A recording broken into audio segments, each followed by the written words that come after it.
Baik, kita mulai aja ya.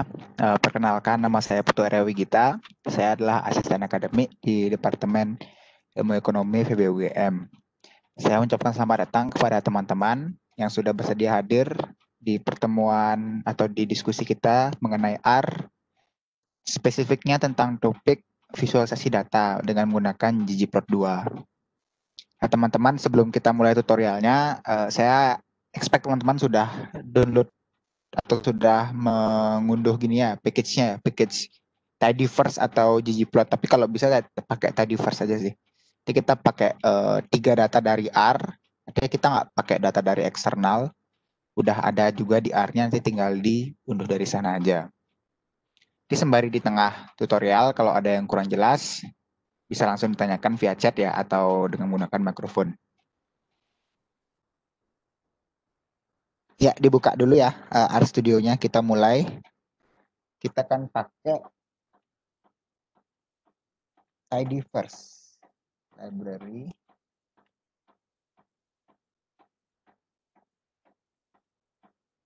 Jadi tidyverse ini kan package buat semua hal ya. Jadi nggak cuma visualisasi data, jadi ada banyak juga di sini.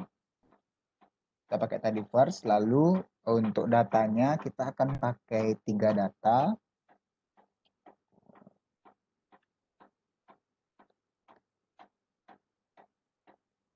Yang pertama itu diamonds, yang kedua itu MPG, yang ketiga itu economics long. Ini nggak string atau nggak string sama aja sih.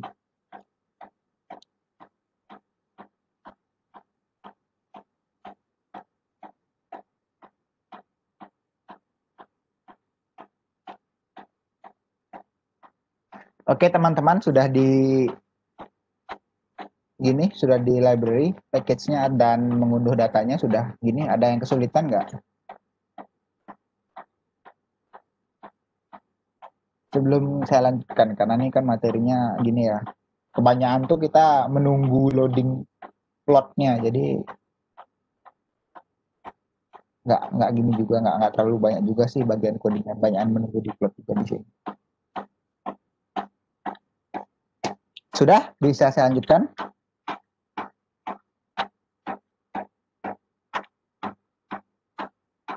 Baik, saya lanjutkan ya.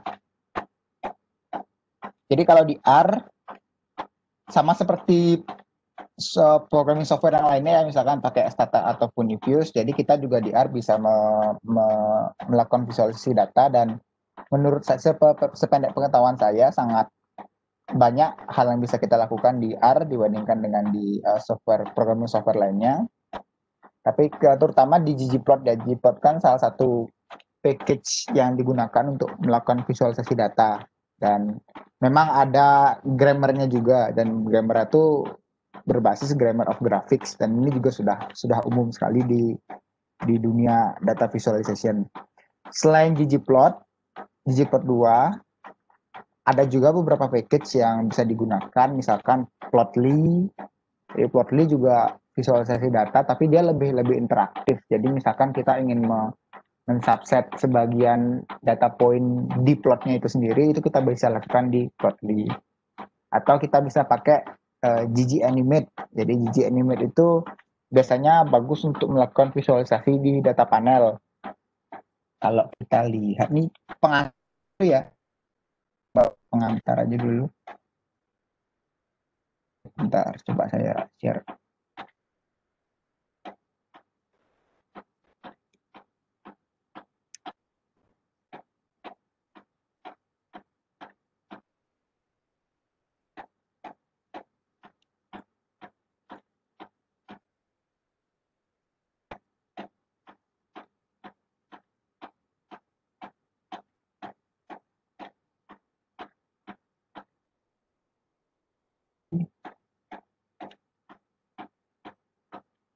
Udah kelihatan nggak gininya, apa namanya, browsernya?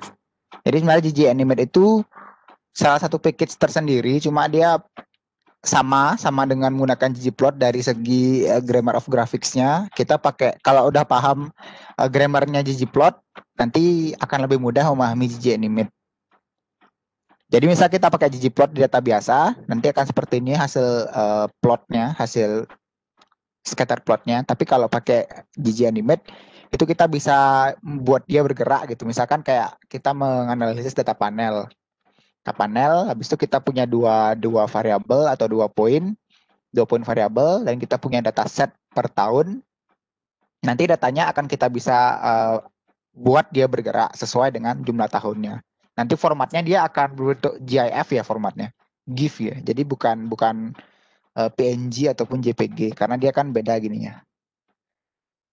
Tapi kayaknya kita nggak akan belajar ggAnimate deh, kita akan fokus ke ggplotnya dulu karena ini kan lebih kompleks juga dari segi codingnya.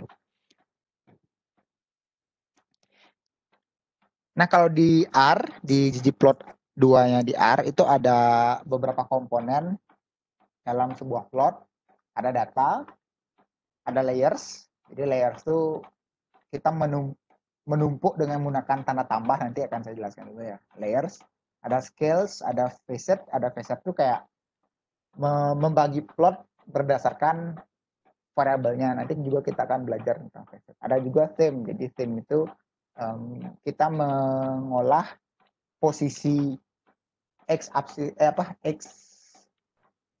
x line sama y line-nya, lalu kita membuat judulnya, bisa juga kita membuat legenda ataupun informasi tambahan yang bisa kita tambahkan di plot. Kalau teman-teman kemarin ikut tutorial kita tentang spasial, itu kan kita punya pakai theme tuh. Jadi di theme itu kita taruh posisi judulnya, kita bisa taruh letak dari legendanya, kita bisa taruh macam-macam di sana. Termasuk di dalamnya ada X line sama Y line-nya. Jadi dari segi besar fontnya dan sebagainya. Jadi ada banyak banget yang di theme ini. Dan saya juga jujur nggak menguasai banget ya semua argumen-argumen yang ada di masing-masing komponen karena banyak banget. Kalau teman-teman menguasai ggplot itu ada banyak banget komponen-komponennya, argumen-argumennya, dan R juga bisa membantu dari sana dengan menggunakan fungsi help. Kita coba apa sih membedakan plot yang ada di R, yaitu plot biasa yang ada di R dengan ggplot. Nah, kita kan coba plot yang biasa yang ada di R ya. Kalau di R yang di fungsi yang sudah di embedded itu kita namanya plot. Jadi plot, baru kita pakai variabelnya, misalkan di MPG ini ada apa aja ya.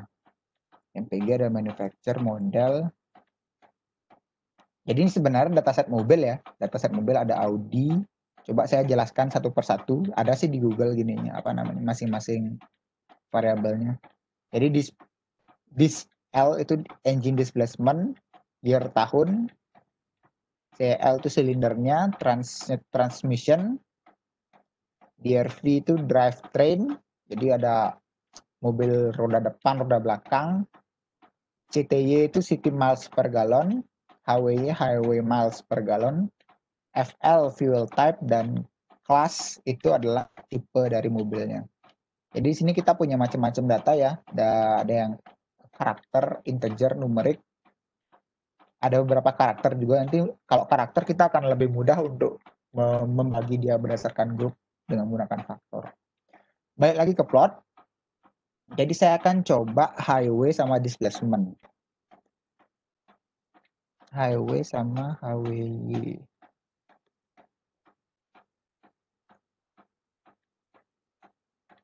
Kalau saya zoom, jadi ini hasil plot yang ada di R, yang dengan menggunakan fungsi embedded yang ada di R, fungsi default yang ada di R. Cukup informatif, kita bisa tahu plotnya di mana. Kita hanya menggunakan satu line code dengan dua argumen X-nya, jadi X-nya dulu MPG dollar displacement, baru di Y-nya, jadi MPG dollar highway-nya, highway per litersnya. Ini sangat sederhana, dan teman-teman kalau ingin melakukan plot yang sederhana, kita bisa pakai fungsi plot. Tapi kalau di ggplot, misalkan kita ke ggplot itu beda. Ggplot itu, coba saya balik ke gini ya, balik ke PPT aja. Jadi di ggplot kita ada fungsi utama. Jadi fungsi utama itu ada fungsi base-nya adalah ggplot. Nah, ggplot sebelum teman-teman melakukan plotting data harus menggunakan fungsi ini terlebih dahulu untuk mapping datanya. Artinya data apa yang kita gunakan dalam plotting.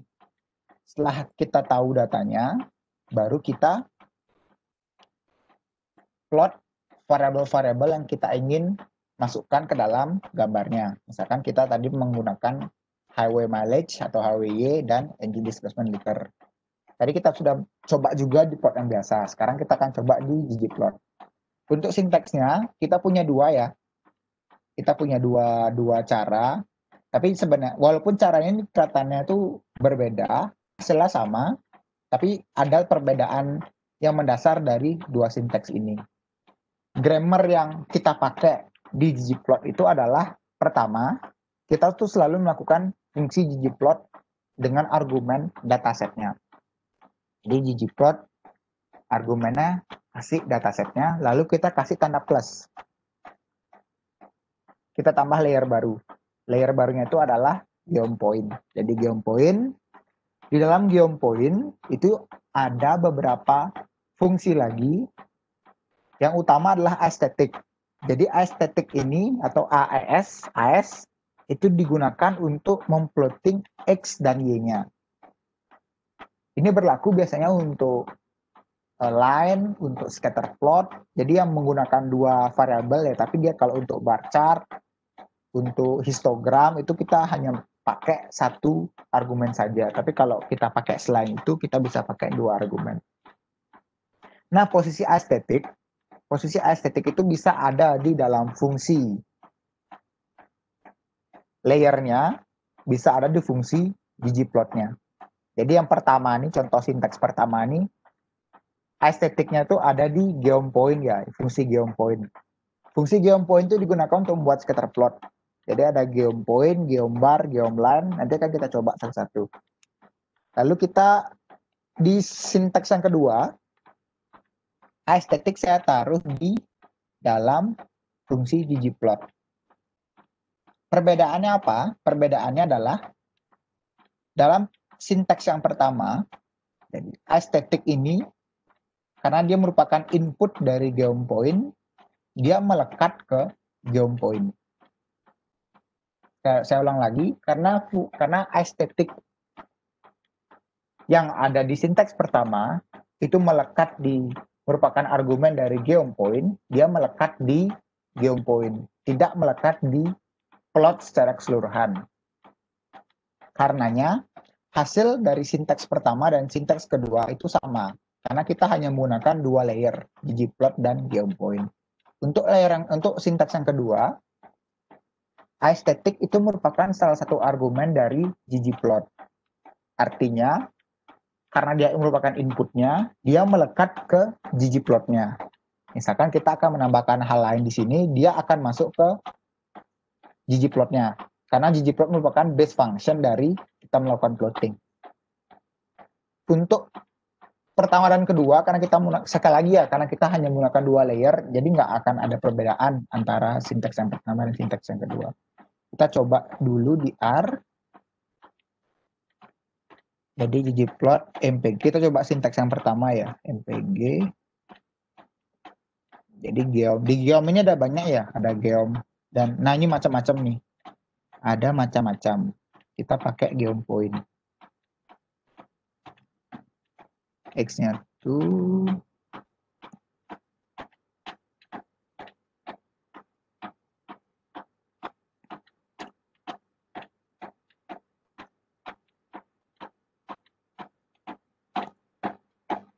nah ini perbedaannya ya, kalau kita menggunakan ggplot dan kita menggunakan plot yang biasa. Jadi dari segi tampilan ini salah satu plot yang sangat sederhana di R karena kita hanya menggunakan dua layer. Ada banyak sekali komponen yang belum ada di plot ini. Kita belum punya judul, kita belum modifikasi labelnya. Kita belum ini hanya plot sederhana ya. Jadi hanya menggambarkan hubungan antara highway mileage-nya dan juga displacement liternya. Dari sini kelihatan ya, dari ada hubungan yang negatif atau ada korelasi yang negatif antara HWY dan displacement-nya. Kalau kita pakai sinteks yang kedua,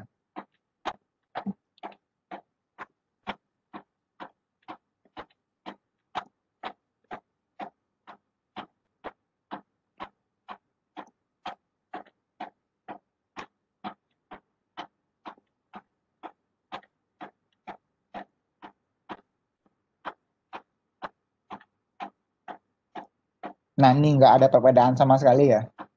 Nggak ada perbedaan sama sekali karena kita hanya menggunakan 2 layer. Tapi nanti perbedaannya akan kelihatan kalau kita menggunakan banyak layer di ggplot. Nah, berhubung ini introduction, saya hanya memperkenalkan fungsi-fungsi utamanya aja atau plot-plot dasar yang kita bisa pakai di ggplot.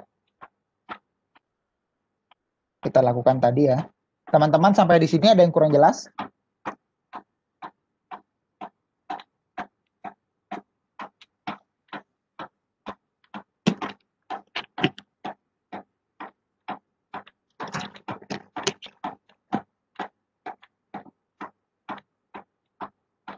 Baik, kalau tidak, saya akan lanjutkan.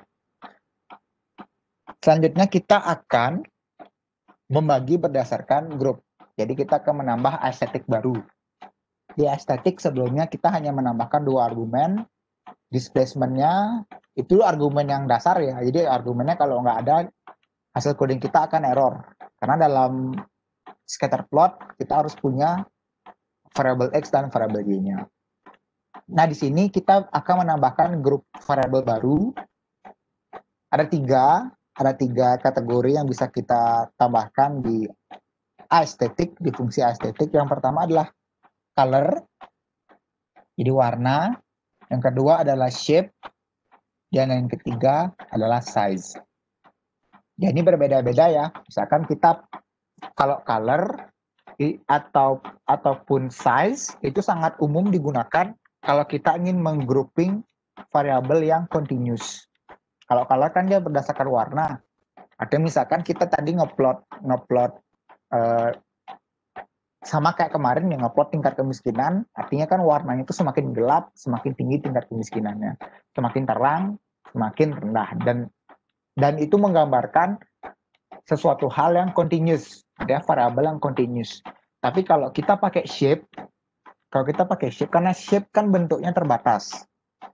Bentuknya terbatas, kita nggak bisa pakai variabel continuous untuk menggambarkan shape atau melakukan group di shape. Tapi sebaliknya, kalau dia tidak discrete, kita bisa pakai color atau size. Kita coba dulu di R-nya. Sorry. Kita coba lagi.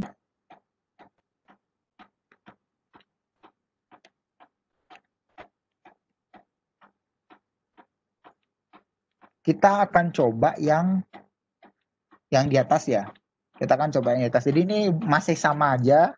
Dan saya juga sudah jelaskan tadi perbedaannya di mana. Dan untuk pertemuan ini kita coba pakai yang di atas dulu ya. Ggplot, saya kopas aja dah. Ggplot ditambah 1 color tadi apa? Class. Di sini kelasnya itu kan dia gini ya, bukan discrete tapi dia continuous. Kita coba pakai yang lain ya. Kita coba pakai yang CTI aja. CTI. Nah, ini karena dia continuous bentuknya seperti ini ya. Jadi semakin gelap, semakin rendah, CTY-nya semakin tinggi, semakin terang.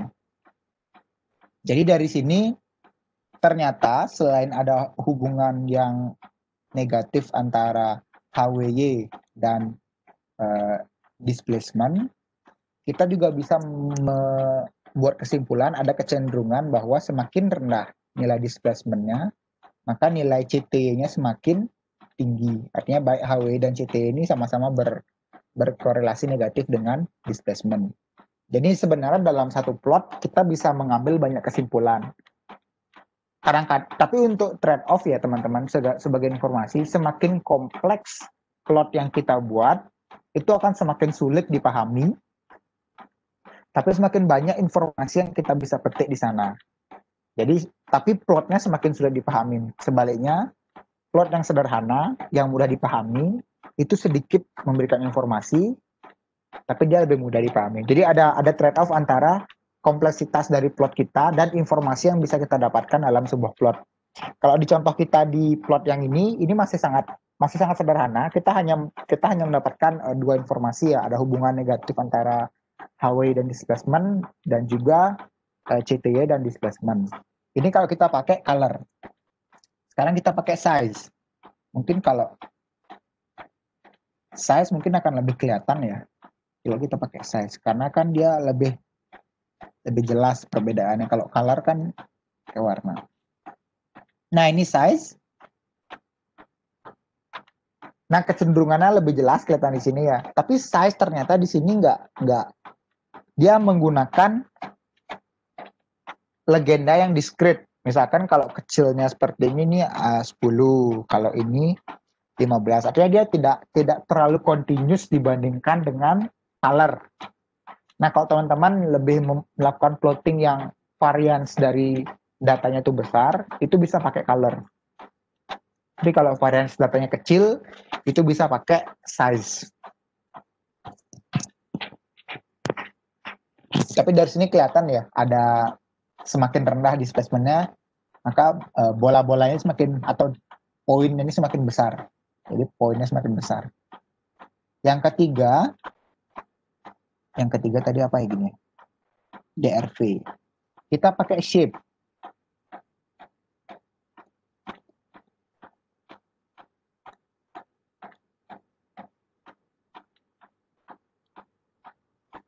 Nah, kalau shape DRV itu kan tadi itu ada F, R sama 4. Kalau 4 itu keempat rodanya yang bergerak. Kalau F itu front, artinya cuma roda depan yang bergerak atau dipasang motornya. Tapi kalau R itu roda belakangnya aja yang bergerak. Kalau kita zoom, jadi kelihatan seperti ini. Jadi ada kecenderungan ya, kalau mobil yang displacement-nya rendah, itu biasanya dia front. Karena banyak kita bisa lihat segitiga. Kita bisa banyak lihat segitiga yang ada di bagian kiri, tapi sedikit segitiga yang kita lihat di bagian kanan.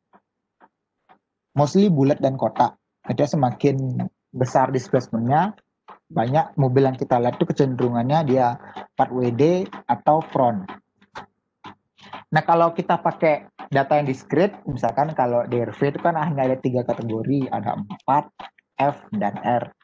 Artinya kita kan lebih mudah ya memplot data, dan kita tarik juga kesimpulan dari sini bahwa ada kecenderungan kalau dia F begini kondisinya, dan kalau dia R kondisinya seperti ini. Jadi kita bisa menggrup berdasarkan kategori baru dengan menambah komen di estetiknya.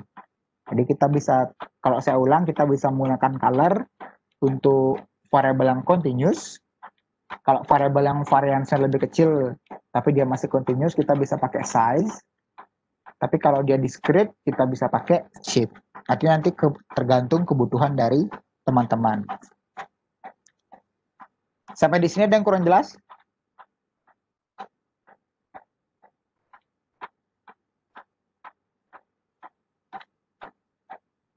Tapi ini gini ya, apa namanya? Saya pakai kelas dan hasilnya nggak begitu bagus. Coba kita ganti sama kelas. Sorry.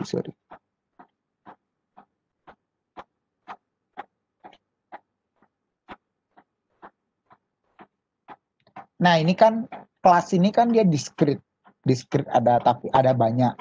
Nah, misalkan teman-teman seperti saya kan gini ya, buta warna parsial ya.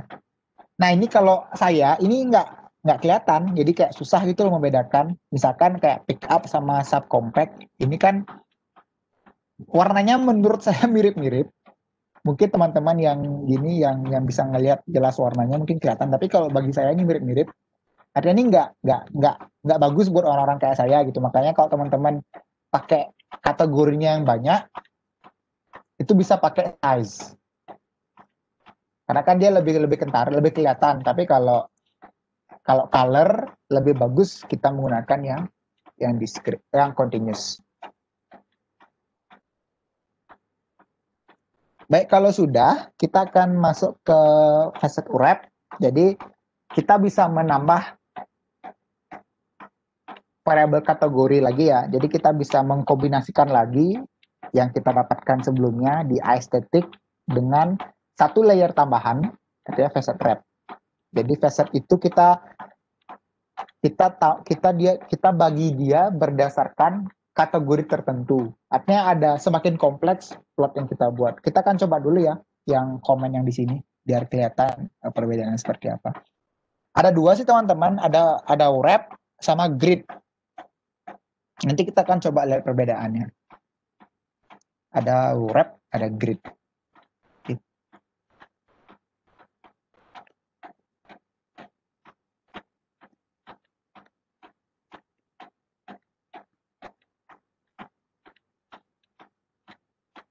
Kita coba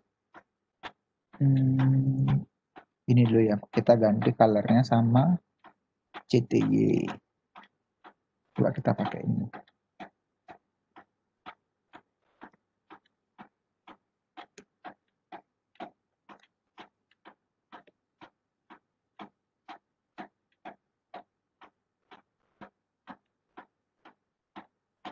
Nah, saya menambahkan satu layer baru, jadi ggplot mpg ditambah geopoint.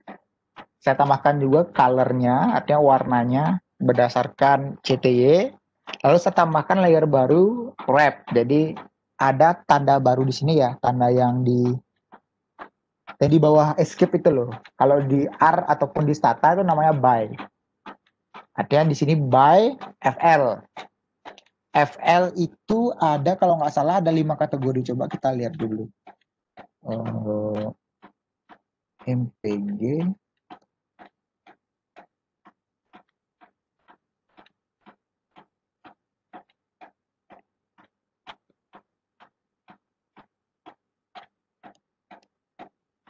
Ya, ada 5 ya. Ada 5. Jadi dia ada 5 faktor, artinya ada 5 kategori C, D, E, P, dan mungkin ada satu lagi di sana yang nggak kelihatan. Nah, sekarang kita coba running ini dulu.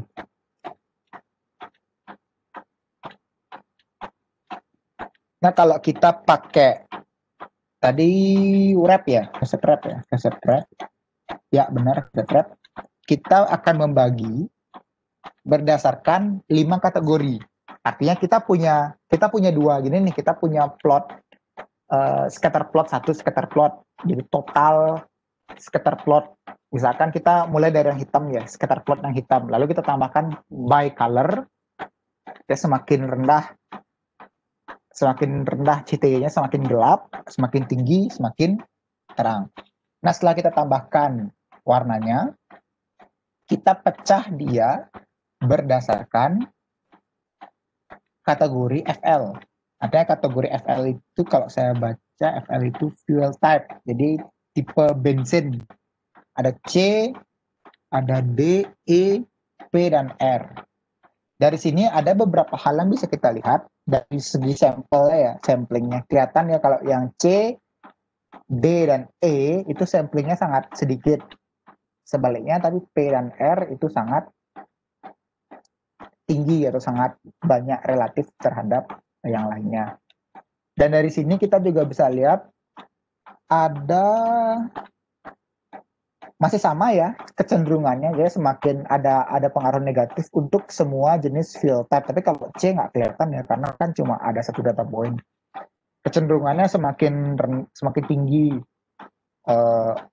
semakin tinggi displacement-nya, semakin rendah HW-nya. Nah, teman-teman, dalam melakukan plotting seperti ini, itu kadang kita perlu ya, misalkan kalau teman-teman punya dummy group. Kalau teman-teman belajar ekonometri, kan kita punya variabel dummy tuh. variabel dummy. Misalkan kita melakukan regress gaji terhadap pendidikan, tapi bukan pendidikan dalam bentuk yang continuous, tapi bentuk yang discrete. Artinya, misalkan kita punya 3 kategori pendidikan, SD, SMP, SMA, ada kita punya 2 dummy SD dan dummy SMP. Nah, kita bisa membagi scatter plotnya berdasarkan masing-masing kategori.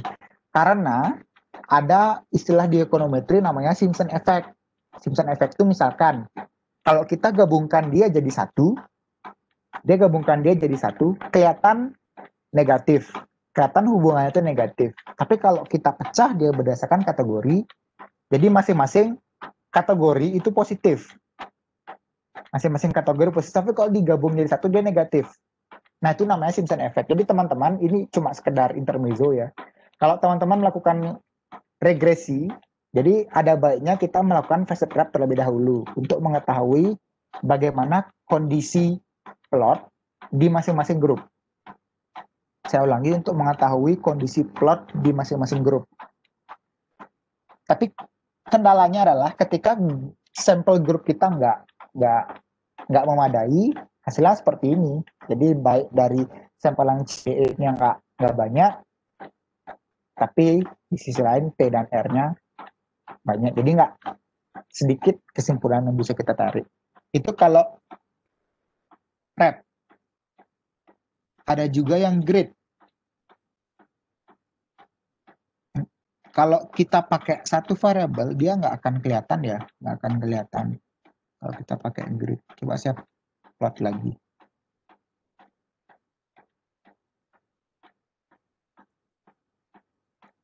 Nah, ini yang grid. Sebenarnya perbedaannya baik di wrap sama grid adalah di scale-nya. Jadi kalau teman-teman lihat yang di wrap tadi, dia memisahkan antara masing-masing kategori. Kalau di grid itu HW-nya masih dalam satu skill. Artinya dia pakai satu skill tapi dipecah di 5 kategori C, D, E, P, dan R. Tapi dari segi hasil masih sama. Kalau saya balik yang tadi, kok yang ini? Sorry. Nah, ini kan dia mencahnya tuh per grupnya dan semua skillnya dipecah juga ya. Artinya di sini dibagi jadi 2. Tapi kalau di yang grid itu jadi 1. Cuma teman-teman, perbedaan yang lebih kelihatan dari wrap dan grid adalah ketika kita menambahkan 2 variabel. Nah, tadi kan kita hanya menambahkan 1 variabel, jadi berdasarkan FL. Sekarang kita coba bagi lagi nih, berdasarkan CGL per FL atau CL by FL. Nah, ini lebih kompleks lagi karena kita membagi dia berdasarkan 2 variabel. Coba kita lihat. Nah, ini yang pertama, coba saya zoom dulu. Ya, ini hasilnya ya. Nah, ini kalau kita pakai yang wrap. Dia akan membagi masing-masing kombinasi di CYL, karena kita pakai CYL ya. Kombinasi antara CYL dan FL. Misalkan di sini CYL silindernya 4, FLAC, silindernya 4, FLAD, dan seterusnya. Lalu ada silindernya 5, R, dan seterusnya. Kita bisa lihat per kategori, tapi kita punya 2 grup kategori. Nah, dari sini ada banyak sampel atau ada banyak plot yang hanya memiliki 1 data point. Ini ada data point, nggak kelihatan di saya. Nah, ini kalau kita pakai phased graph dengan menggunakan 2 kategori, kalau seandainya ada kombinasi dari grup, dalam hal ini CL dan FL, itu dia nggak memiliki data point, maka dia akan secara otomatis di-exclude dari R. Artinya nggak akan di-include di R.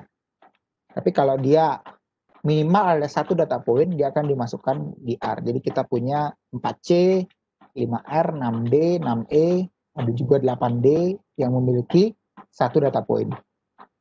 Ini kalau yang grid, kita coba lagi, kita lihat perbedaannya di mana.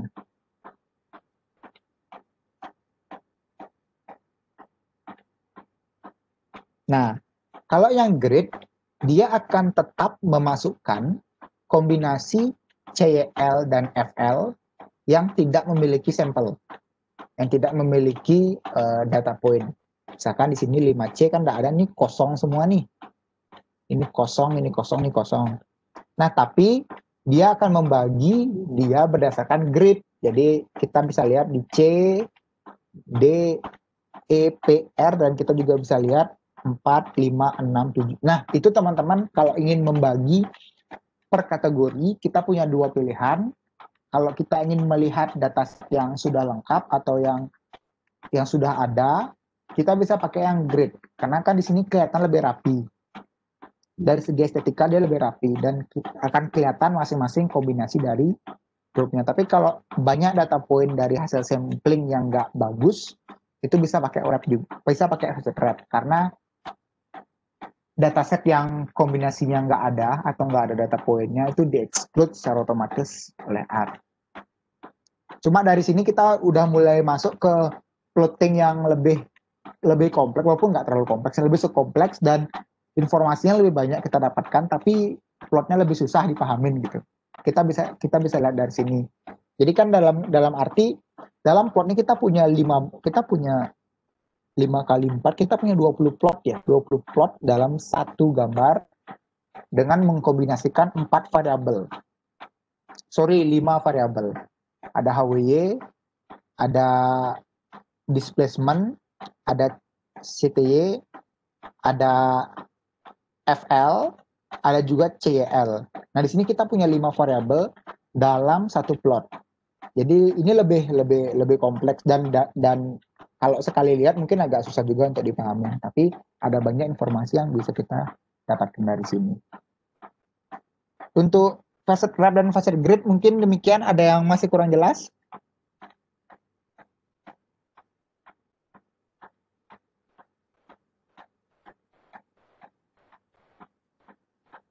Kalau di facet grid kayak kita bisa combine ada opsi lain deh, kayak misalkan saya tambah misalkan saya tambah 2, bisa nggak ya? Oh, nggak bisa. Tapi kalau ini biasanya bisa.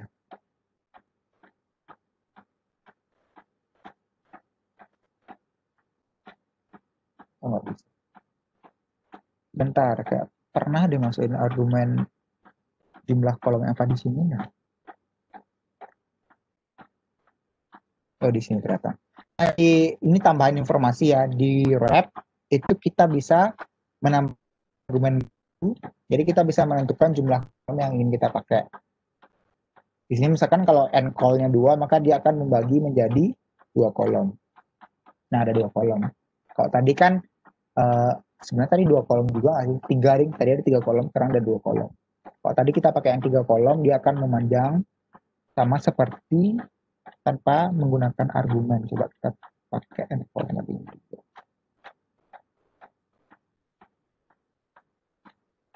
Nah, ini sama kayak tadi ya. Atau misalkan kita pakai n row sama dengan 1, itu juga bisa. Nah, ini akan sama hasilnya dengan facet wrap yang biasa. Tapi tadi ya teman-teman, perbedaannya lebih kelihatan kalau perbedaannya lebih kelihatan kalau kita pakai 2 variabel atau dua kategori di fungsi baik facet wrap dan facet grid-nya. Dia akan lebih kelihatan perbedaannya di sana. Tapi kalau tidak ada pertanyaan, saya lanjutkan. Selanjutnya kita akan coba box plot. Jadi teman-teman yang belum tahu box plot, itu adalah satu jenis visualisasi data yang menggambarkan distribusi atau menggambarkan variasi dari variabel continuous. Misalkan kalau teman-teman punya satu kategori variabel yang continuous dan ingin mengetahui distribusinya, kita bisa pakai histogram. Tapi kalau kita punya lebih dari satu kategori, kita bisa pakai box plot. Jadi kita membandingkan distribusi antara satu variabel atau lebih dengan menggunakan kategori tertentu.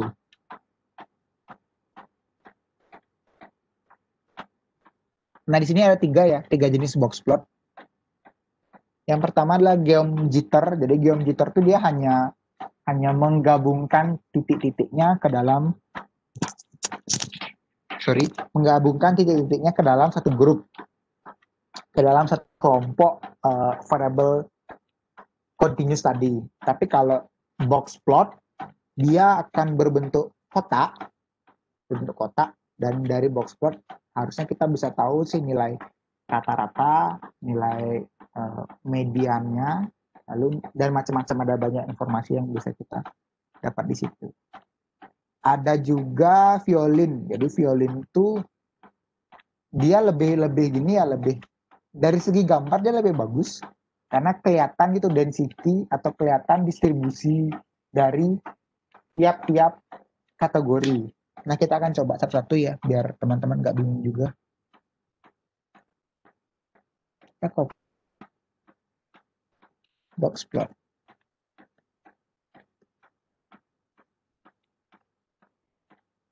Nah, ini GeoMJitter. GeoMJitter itu hanya mengkategorikan, artinya hanya menggabungkan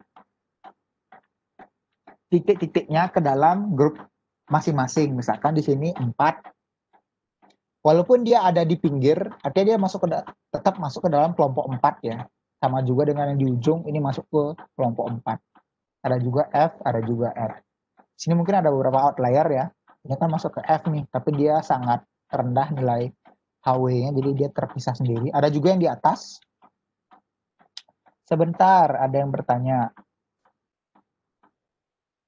Di GeoPoint tadi sebetulnya deklarasi variabel nggak perlu X, tapi boleh, tapi lebih kelihatan, maksudnya teman-teman lebih jelas aja sih kalau mengetik X displacement dan Y misalkan dalam halnya HWY. Cuma kalau teman-teman nggak ketik, harusnya dia bisa karena udah langsung diizinkan oleh R-nya, di apa namanya,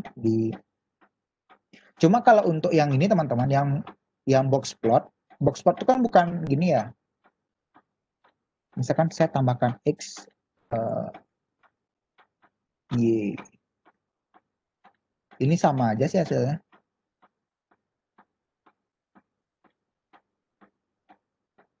Ya, sama hasilnya. Cuma ini cuma dari jitternya aja ya, dia kayak ngerandom gitu ya. Tapi kalau di sini kita buat perbedaannya, misalkan harusnya nggak ada perbedaan antara kita mengetik X dan Y, dan juga ini X,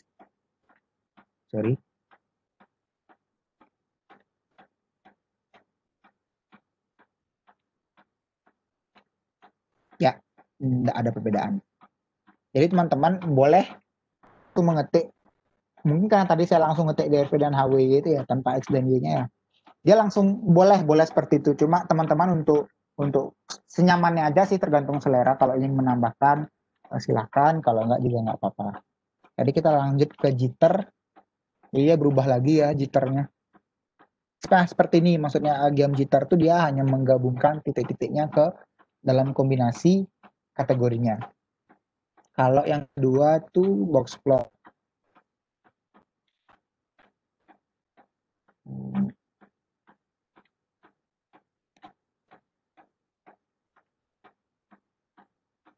Nah, ini box plot.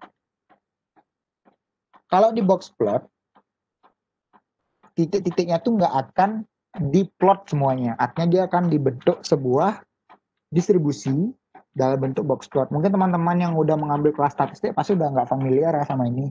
Jadi kita punya nilai rata-rata, kita punya nilai kuartilnya, kita punya nilai outliernya. Jadi ada banyak yang bisa kita lihat dari sini. Dan mungkin kelihatan dari sini, di HWY atau di displacement dan HWY. Ini nilai rata-rata kalau displacementnya sama dengan 4, itu lebih rendah dibandingkan dengan kedua grup lainnya. Jadi HWY yang displacementnya 4 itu lebih rendah secara rata-rata dibanding dua grup yang lainnya. Yang sebenarnya kelihatan itu yang sebenarnya lebih kelihatan juga adalah distribusi antara nilai rata-rata dan nilai kuartilnya. Misalkan di sini ada banyak distribusinya kelihatan dari jumlah box yang lebih lebar dibandingkan dengan yang di sini. Nah, hal-hal seperti ini akan lebih mudah dilihat kalau kita menggunakan geom violin. Sorry, geom.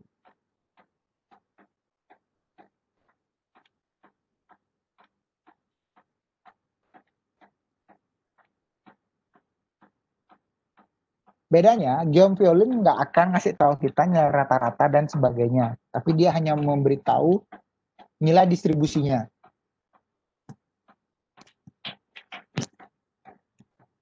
Misalkan dia kalau melebar seperti ini, artinya ada banyak data poin yang ada di sini. Kalau dia kecil, ada sedikit. Kalau di sini ada banyak. Jadi dia lebih menggambarkan distribusi poinnya. Jadi dia nggak memberitahu nilai rata-rata dan sebagainya. Tapi kalau teman-teman yang lebih ke statistik, itu pakai yang box plot. Karena ada lebih banyak informasi yang bisa kita dapatkan di sini. Nah, di sini kan ada banyak tuh. Sama kalau di geom violin dia melebarnya di sini. Jadi ada banyak. Jadi kalau dia banyak mengumpul, dia akan membentuk sebuah kotak. Dan di sini kan nggak kelihatan ya, maksudnya kelihatan cuma nggak sebegitu jelas dibandingkan dengan geom violin. Nah dari sini juga kelihatan outliernya. Tapi kalau yang tadi jitter itu hanya mengacak atau melakukan random pada posisi poin-poinnya di masing-masing kategori. Nah, di sini ada yang kurang jelas?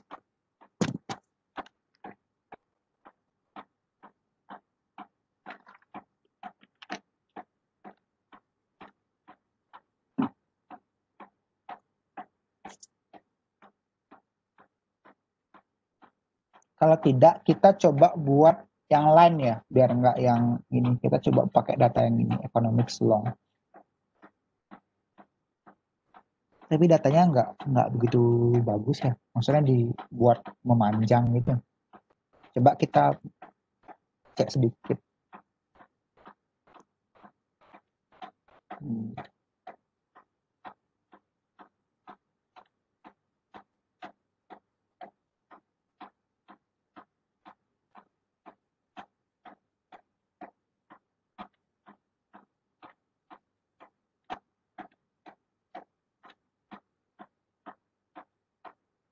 Ada 5 variabel. Kita coba subset aja dah.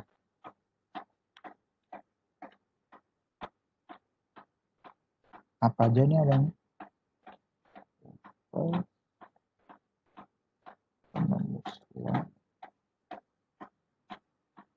PCE pop. Coba kita pakai unemployment aja ya, biar lebih gampang.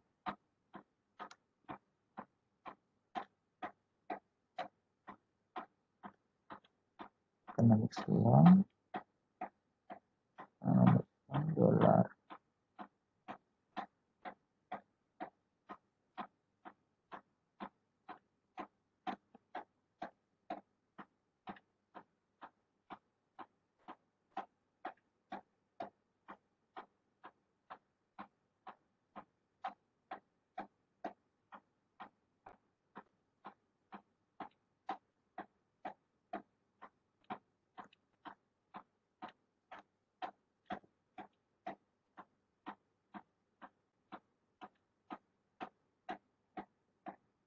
Oke teman-teman, kita akan coba buat line ya, line chart. Line chart kan kalau kita sebenarnya line chart sangat gampang ya kalau kita udah paham grammarnya. Kita pakai ggplot tambah geomline di estetik. Y-nya itu adalah nilai variabelnya, X-nya adalah waktunya. Nah teman-teman yang ini paham kan gininya? Maksudnya kedua line code ini kalau nggak jelas di ini ya bisa ditanyakan di chat ya, saya coba jelaskan. Tadi saya mau ngapain tadi buat line.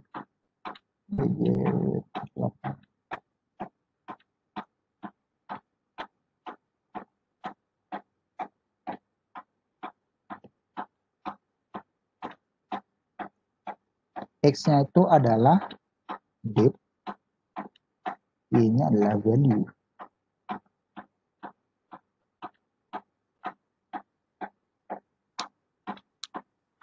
Nah, jadi ini line chart. Line chart sama dengan scatter plot, dengan plot-plot yang lainnya. Teman-teman kalau udah tahu grafiknya akan paham lah cara memplot line. Jadi bedanya dia hanya menggunakan geom-line karena kita pakai line. Tapi dari sini kelihatan ada gini, ada pola gitu ya. Tapi ini saya pakai data yang random sih dari R-nya. Jadi data yang sudah ada di R-nya saya pakai. Baik, line chart sudah. Sekarang masuk ke, nah ini yang tadi ya, plotting gini, plotting apa namanya? Plotting box plot. Ada jitter, box plot, dan violin. Selanjutnya kita akan buat histogram. Jadi histogram itu membuat distribusi dari satu variabel aja. Nanti kalau kita estetiknya itu ada 2, kalau di histogram estetiknya ada 1.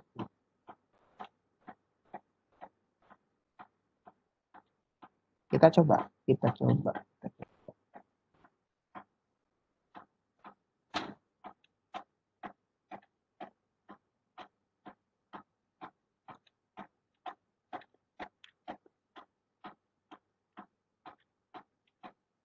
MPG tambah geom histogram. Tadi apa? Kayak HW misalkan.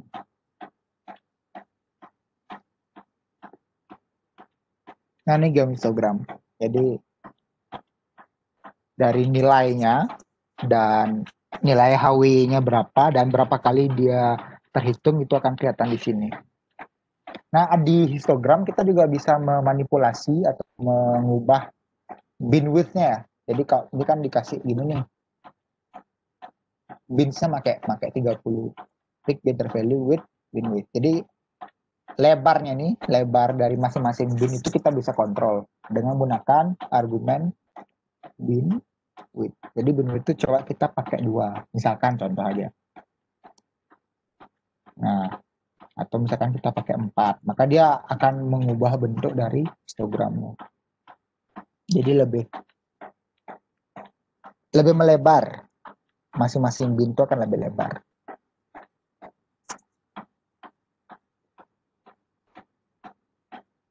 Kalau teman-teman lihat geom ini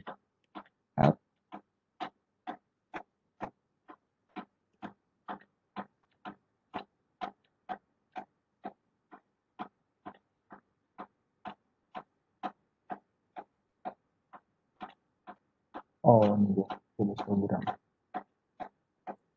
Jadi dia defaultnya null. Maka kita bisa kasih opsi di sini. Nah teman-teman, kenapa saya nambah bin width-nya itu di luar aesthetic? Karena kalau kita balik lagi ke aesthetic itu kan hanya melakukan mapping. Jadi mapping artinya dari variabelnya itu apa sih yang ingin kita map di dalam aesthetic plotnya itu.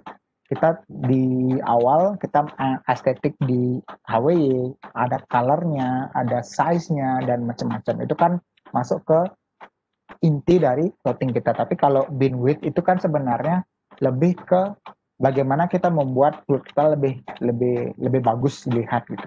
Jadi itu di luar dari estetik yang wajib ada di ggplot. Ini kita bisa manipulasi ya di histogram. Ada banyak banget kombinasi yang bisa kita manipulasi di situ. Oke, sudah histogram. Ada yang kurang jelas histogram?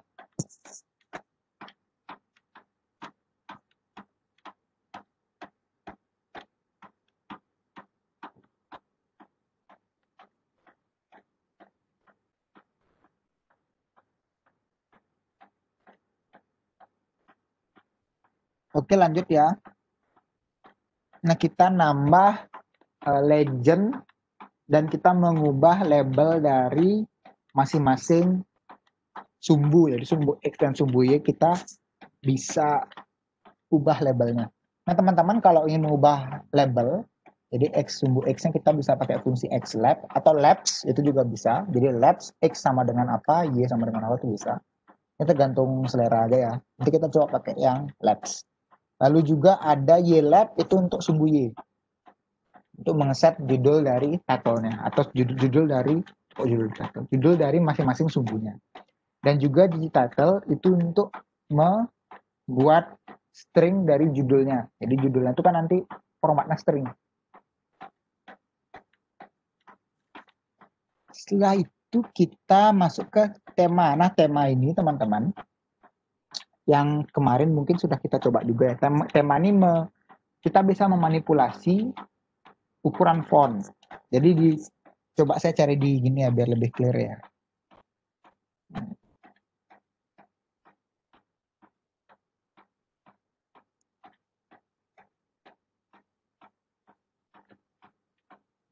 Jadi teman-teman, kok tema ini sih? Bukan. Nah ini tema. Inilah argumen yang ada di tema. Ada banyak banget. Dan saya juga nggak hafal semua argumen yang ada. Cuma teman-teman bisa mengubah berbagai macam hal dari sini. Ada title-nya, ada teks, text, line, legend background-nya, spacing-nya. Nah ini kan teman-teman kalau native Wiki itu bisa banyak ya, bisa memilih kombinasi-kombinasi argumen yang ada di sini. Tapi kalau saya coba kita pakai yang sederhana. Kita coba pakai legend position aja dulu. Nah kita pakai dieplot ya. Jadi kita pakai diamonds. Ini data diamonds itu kita pakai. Lalu kita plot aesthetic-nya tuh di ggplot-nya. Di ggplot-nya kita plot aesthetic-nya. X-nya tuh karat. Y-nya tuh sama dengan harga. Color sama dengan cut. Ya, warna sama dengan cut. Kita tambahkan layer baru. Geom point. Alpha itu adalah tingkat transparansi. Ya, semakin kalau alfanya 1, dia semakin gelap kalau nggak salah. Tapi nanti kita coba ya, saya agak lupa. Kalau nggak salah, kalau semakin tinggi alfanya itu tambah gelap. Show legend sama dengan true. Oke, legendnya kita kasih lihat. Lalu ada geom smooth. Apa tuh geom smooth? Geom smooth itu adalah kita menambahkan line. Kita menambahkan line chart dari hasil scatter plot untuk mengetahui trennya. Sebelum kita masuk ini kita coba pakai line-nya dulu ya, geom smooth dulu ya. Kita pakai dari sini. Kita tambahkan lagi. Smooth. Nah ini geom smooth. Jadi di sini kelihatan kalau shading ini dia gini ya, apa namanya? Standar errornya ya. Dan dia nih kuadratik dibentuk. Bisa kita ubah sih metodenya kalau salah. Metodenya itu pakai LM baru dia akan lurus. Jadi saya nggak mau ngelihat standar errornya ya, saya cuma mau cari tahu garisnya dan garisnya linear. Makanya saya pakai metode sama dengan LM. Nah ini baru kelihatan garisnya. Garis linear model itu seperti ini, atau bisa dibilang trennya juga seperti itu. Masuk ke tempat yang tadi, ini udah ya, geom smooth. Nah, Xlab. Jadi Xlab ini gininya. Title dari sumbu X-nya. YLab itu title dari sumbu Y-nya. Lalu gigi title itu adalah judulnya. Dan di sini temanya adalah legend position sama dengan bottom. Makanya saya tambahkan cuma legend positionnya doang di bawah. Kita akan coba.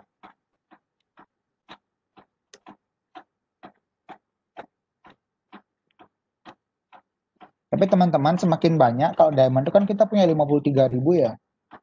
Ini udah banyak banget sih.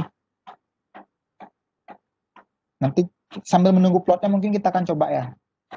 Kalau ada yang kurang jelas bisa ditanyakan di sana. Kita akan coba.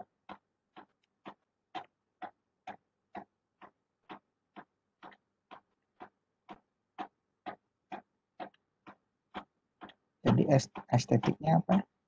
X-nya itu karat, Y-nya price, color-nya cut.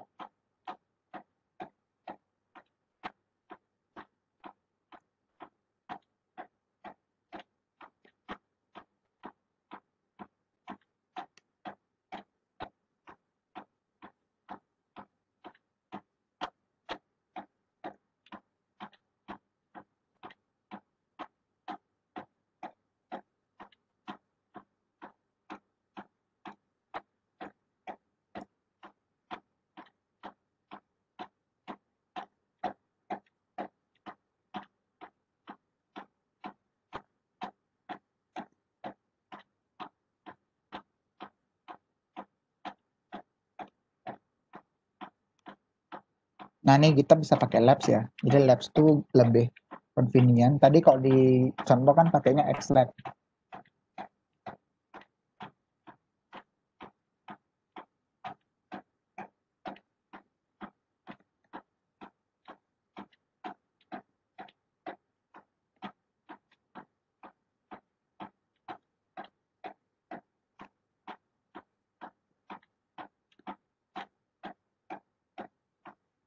Jadi judulnya apa tadi? Ini saya kopas aja ya.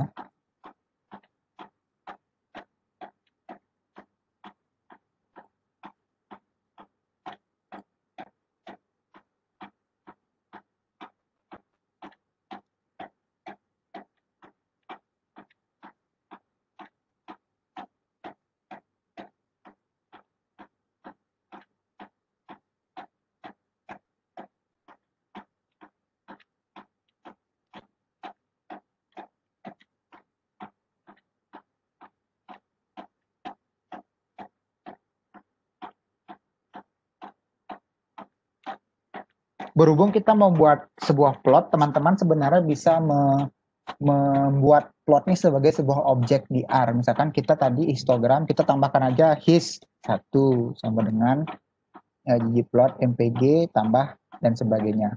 Nah, lalu kita juga bisa tambahkan misalkan kalau kita udah melakukan running di his1, kita bisa buat di sini misalkan his1 tambah geom apa gitu. Nah, itu bisa kita lakukan dan masih sangat relevan ya. Kalau kita menambahkan plot tapi kita udah mau mengenerate sebuah objek terlebih dahulu, lalu kita hanya tinggal menambahkan layer-layer yang lebih dulu lagi. Nah, ini ya hasil gininya, hasil plotnya.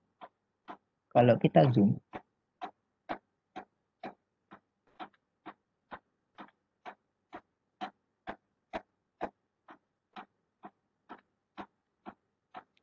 ini yang maksud saya teman-teman.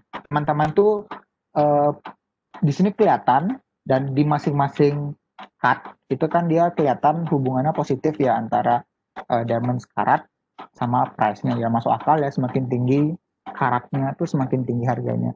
Cuma teman-teman ini yang disebut sebagai overfitting kalau di data visualisasi data. Kenapa? Karena ada banyak informasi yang seharusnya nggak terlalu muncul. Misalkan di sini kita banyak banget nilai kuning-kuningnya dan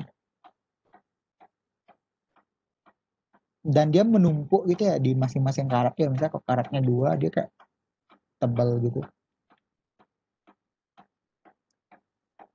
Salah satu kelemahan teman-teman melakukan overfitting itu adalah terlalu banyaknya informasi yang didapatkan di plot, tapi dia terlalu kompleks plotnya, terlalu kompleks. Sama seperti tadi kita pakai yang grid, pakai yang by grid itu dengan menggunakan dua variabel.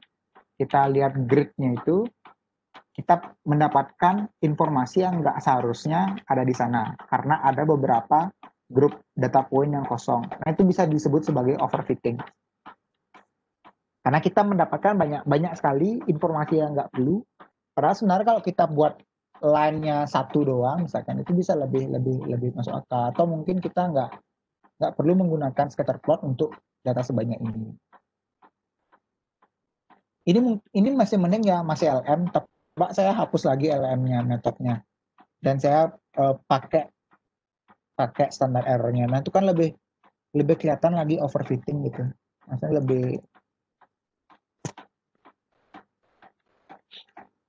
lebih banyak informasinya, tapi lebih kompleks dari sisi gambaran plottingnya. Mungkin teman-teman ada yang masih kurang jelas?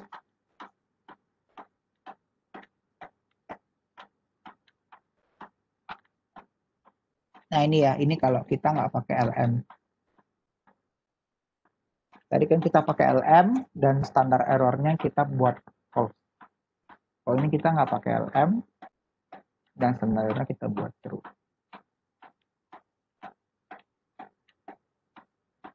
Nah, ini salah satu contoh dari overfitting.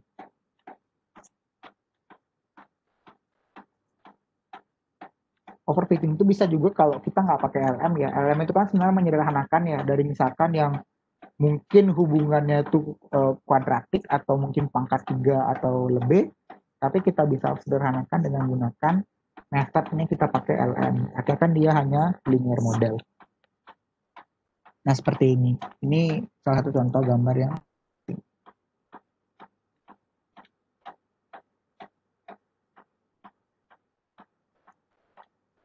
nah ini ya contoh gambar tadi ya. Selanjutnya saya akan menjelaskan color and fill. Jadi tadi kita sudah melakukan plotting, kita sudah layer kita sudah belajar, preset view kita sudah belajar, tema mungkin nggak terlalu banyak ya, tapi saya sudah kasih lihat contoh-contohnya, ada banyak sekali argumen-argumennya, dan teman-teman kalau tertarik itu bisa melakukan eksperimen di sana. Nah kalau di R atau di Gplot 2 itu ada color, ada fill.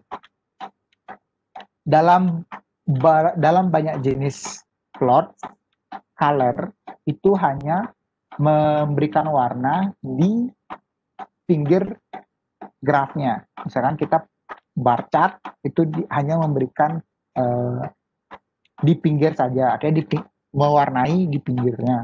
Tapi kalau kita menggunakan fill, maka kita akan mewarnai di tengah-tengah objeknya. Jadi ada perbedaan yang mendasar dari antara fill dan color.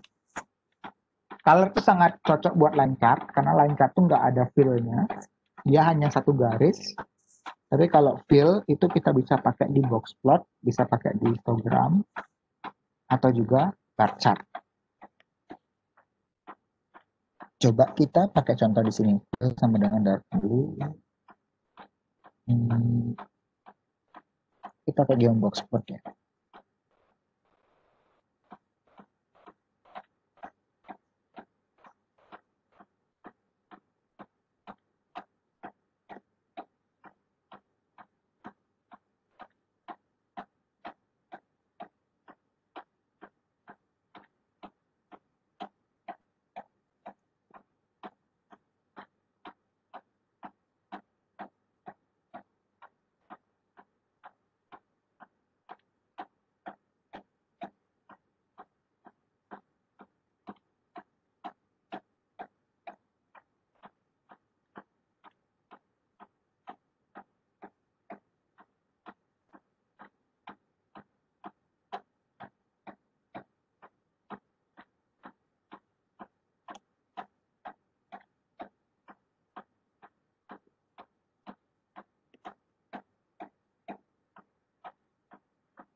Blah blah, did you forget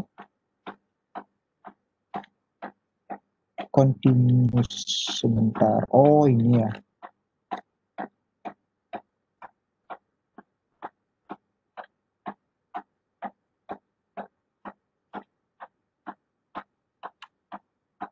Oke, ini ya kalau kita pakai fill sama kita pakai color. Nah fill-nya saya kasih black, jadi di ada black. Sorry, colornya black. Colornya black itu kayak garisnya, baru fill-nya light blue. Nah di sini kita membagi per silindernya. Tadi saya ada masalah karena saya pakai di sini CL biasa. Sekarang saya pakai CL biasa, maka dia hanya akan memunculkan satu. Karena ini ya teman-teman yang kalau teman-teman ikut pertemuan pertama di R, saya tadi sempat menjelaskan faktor gitu.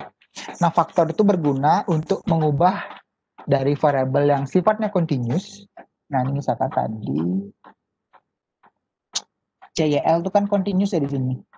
Integer dia 4, 6, padahal sebenarnya kita bisa bagi dia berdasarkan kelompok-kelompok tertentu atau berdasarkan faktor.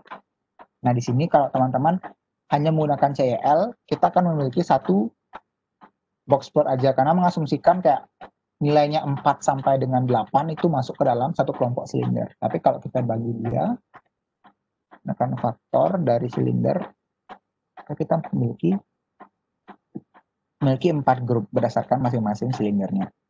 Nah kalau di sini kan dia nggak sebagai variabel continuous lagi, tapi dia sebagai variabel yang discrete, karena kita punya beberapa kelompok grup. Nah, di sana ya pentingnya fungsi faktor. Untuk warna, teman-teman, ada banyak. Teman-teman bisa lihat di Gplot2Color, atau juga teman-teman bisa pakai package yang namanya, kalau nggak salah,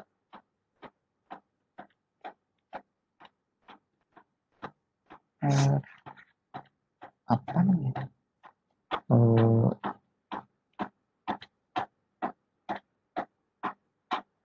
AirColor. Nah, ini AirColor Viewer.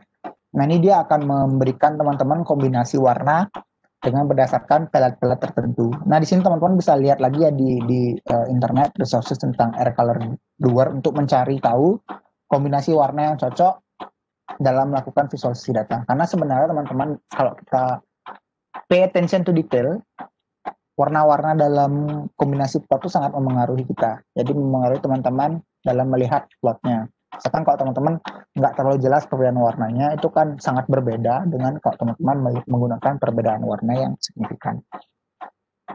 Nah, ini contohnya ya, kalau kita pakai yang tadi. Nah, ini perbandingan antara fill sama color. Kalau teman pakai color, dia akan mewarnai di pinggirannya saja. Kalau teman pakai fill, dia akan mewarnai di dalamnya. Ini berlaku untuk selain line. Jadi kalau bar, histogram, box plot, scatter, nah itu juga bisa masuk ke sini. Tapi kalau line kita pakainya color aja, nggak usah pakai yang fill.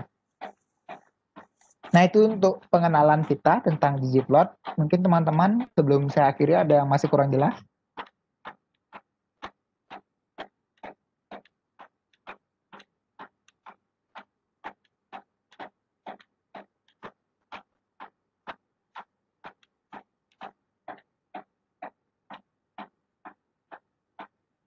Kalau tidak ada pertanyaan, mungkin teman-teman lab bisa membagikan gininya ya, apa namanya, membagikan PPT-nya di chat. Baik teman-teman, saya juga mengucapkan terima kasih teman-teman yang sudah mau hadir di pertemuan kita tentang R. Ini mungkin materi terakhir ya di semester ini. Saya juga minta maaf kalau saya dalam menjelaskan masih banyak salah atau mungkin kurang jelas, terbata-bata dan lain sebagainya. Saya minta maaf. Teman-teman, sampai jumpa di pertemuan selanjutnya. Terima kasih.